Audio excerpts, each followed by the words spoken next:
Tieto dve krasavice čakajú na tú pravú vyvolenou, keď nejaká bude, no tak bude mať to šťastie, že sa toho napije. No. Dobrý deň, vážení Hamorčania. Pozdravuje vás starosta obce.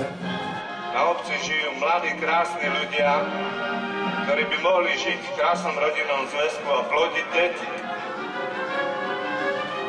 Prečo to nerobíme? No baví pracovať, hej, vlastne, že okolo aut také oblasti, no a tak potom niekedy preháňam, no. Prečo jeho sú tak ľudí? Prečo som na svete sám?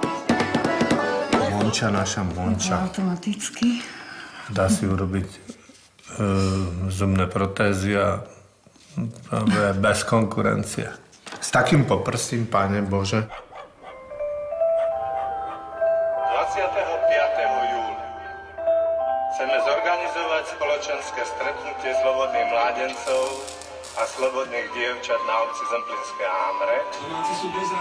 Možno, že by sa prebudili hormóny a možno, že by sa aj vzľadli navzájom v sebe, takže by sme z toho mohli mať nejaký spoločný profit.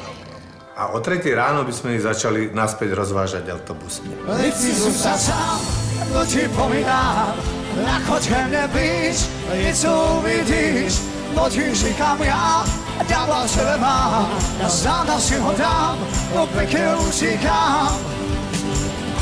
Nechci zůstat sám. Dobre, keď nepôjdu, je to dobré znamenie. Znamená, že sa niekde vytrátili do prírody a už plodia deti. Ja nechci zůstat sám, to ti povídám, nechoď ke mne blíž, něco uvidíš, to ti říkám já, ďábla v tele mám. A tí lepší, tí geneticky fajnovejší, vycestujú na Mars. To ti povídám, nechoď ke mne blíž, něco uvidíš, no ti říkám já, ďábla v tele mám.